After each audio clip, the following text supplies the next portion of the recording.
If you're living in Phenix City with a dog, you already know that good training is everything when it comes to enjoying our community. So this is your practical guide to finding the perfect trainer for you and your four-legged family member. And this really says it all, doesn't it? Real-world training isn't just about tricks. It's about being able to live your life here. It's about knowing you can take your dog down to the Riverwalk or to a local event and just enjoy it. So here's our plan. We're going to cover 5 key areas: what training looks like for our city, what your options are, how to actually pick a trainer, what to expect for costs, and, finally, some of my favorite places to practice.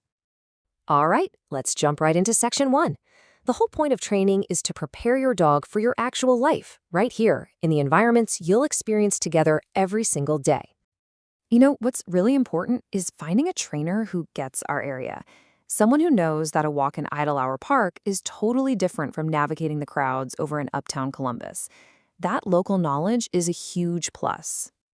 Okay, on to section 2. Let's look at the different kinds of training out there so you can figure out what's going to work best for your dog's needs and for your own goals. First off, the method. You're going to hear a lot about positive reinforcement, and for good reason.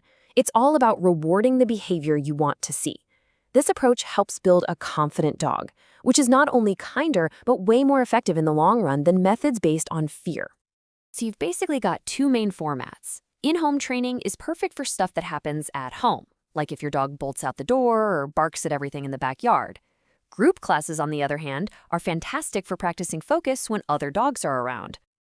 And then there are a few other options. Private lessons give you that one-on-one focus. Day training is great if you're busy. A pro works with your dog while you're at work, and a boarded train is kind of like a boot camp to really get a head start on their education. Let's get into section 3. This is the real meat and potatoes, the step-by-step process for actually finding and choosing a qualified professional you can trust. It really boils down to 3 simple things. First, figure out what you actually want to accomplish. Second, know what their qualifications mean. And third, have a list of good questions ready to go before you even pick up the phone. Okay, when you start looking, you're going to see a lot of letters after trainers' names. Let's break them down. CPD-TK is a really common one. It means the trainer has passed a big test on everything from training techniques to animal behavior. It's a solid, all-around credential. Now, if you see KPACTP,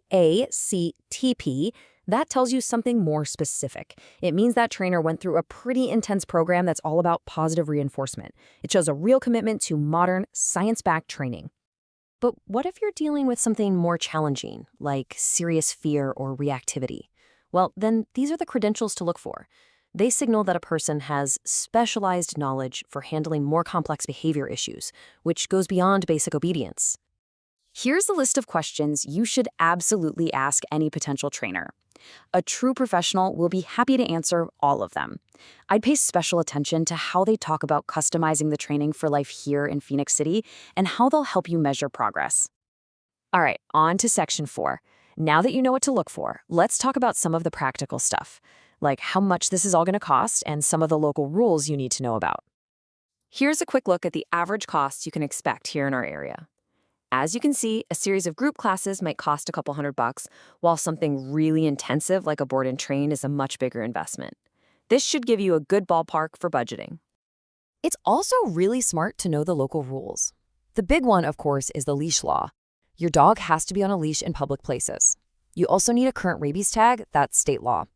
And here's something interesting. Alabama doesn't require trainers to be licensed. That makes checking their credentials and asking those questions even more important. And for our final section, let's talk about where to practice. Because training sessions are one thing, but using those skills out in the real world is where it really counts. So where can you go? We've got some great spots. The Riverwalk is the perfect place to work on loose leash walking with all sorts of distractions. Idle Park gives you plenty of space to practice things like sit and stay. And if you want to work on recall, coming when called, a safe, fenced-in park like the ones in Auburn or Columbus is your best bet. When you find that right trainer and you put in the work together, it really can make all the difference in the world. It helps your dog become that amazing companion for your life here in our community. We wish you the best of luck with it all. Just imagine those calmer walks, those more enjoyable outings, and just having that peace of mind knowing your dog is a welcome part of your life, whether you're at home or out and about in Phenix City.